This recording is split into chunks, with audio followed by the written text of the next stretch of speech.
As I glanced out of the frost-covered window, I could see the first snowflakes of the season gently falling from the dark sky.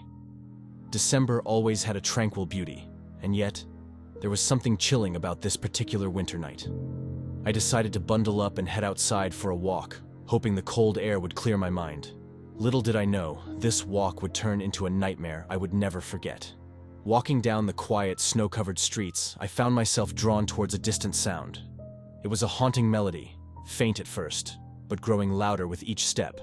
As I followed the source, I came across a group of carolers standing in a circle around a flickering street lamp.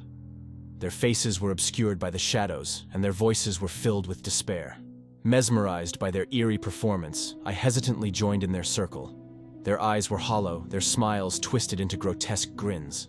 Suddenly, their singing took a malicious turn, their beautiful melodies transforming into a discordant chorus that sent shivers down my spine.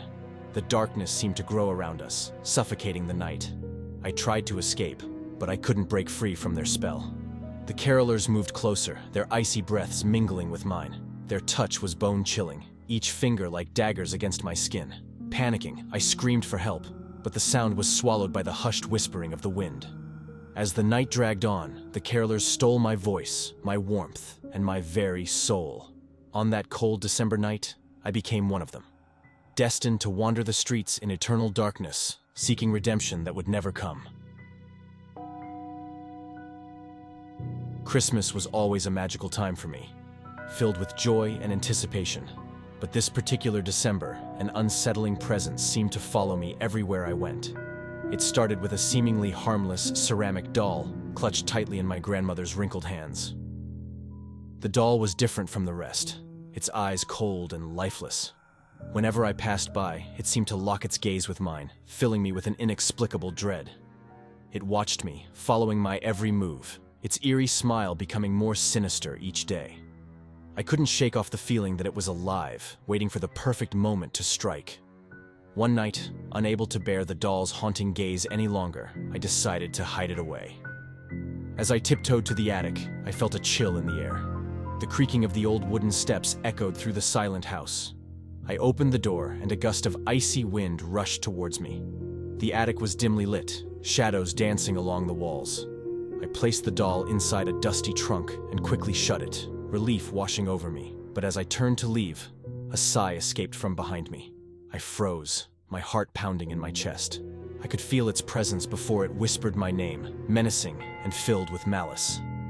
I fled downstairs, the sound of the doll's footsteps following me. My family couldn't hear it, but I knew it was there, lurking in every corner of the house. I tried to explain, but they dismissed it as childish imagination. Alone and consumed by fear, I decided to rid myself of the cursed doll once and for all. Taking it out to the snowy backyard, I watched as darkness enveloped its porcelain features. With a deep breath, I struck a match and set it ablaze. As the flames devoured the doll, I could swear I heard its chilling laughter in the wind. Its presence may be gone, but the memory of that December will forever haunt me. Deep within the snowy woods, my friends and I sought refuge in a remote cabin for a weekend getaway. As we arrived, the air grew colder, and an eerie silence settled around us. The cabin, though quaint and inviting, held secrets that would send chills down our spines. Inside, the atmosphere was heavy, as if the walls themselves were weighed down by a malevolent presence. The fire crackled, casting eerie shadows that danced along the walls. We brushed off our unease, convincing ourselves it was just a trick of the imagination. Little did we know, we were not alone. During the night, we became plagued by nightmares, each one more horrifying than the last. Visions of ghostly figures and distant screams haunted our restless slumber. We awoke in a cold sweat, our hearts pounding in our chests. The cabin seemed to come alive, with whispers echoing from the walls and the sound of footsteps in empty hallways. Attempting to rationalize our fears, we explored the cabin during the day. In a hidden room, we discovered an old photo album filled with portraits of smiling families. As we flipped through its pages, tears streamed down our faces, for these were the very faces we'd seen in our nightmares. The cabin held the tormented souls of those who had suffered within its walls, eternally trapped in its icy grasp. Determined to escape, we packed our belongings and made a run for it. But the cabin fought back, its doors locked tight, trapping us inside. Desperation took hold as we tried to force our way out. But the walls began closing in, their icy grip tightening around our throats. As the cabin swallowed us whole, our cries for help fell on deaf ears. Our souls became part of its endless cycle, destined to relive the horror of that December, forever trapped in the haunted winter cabin.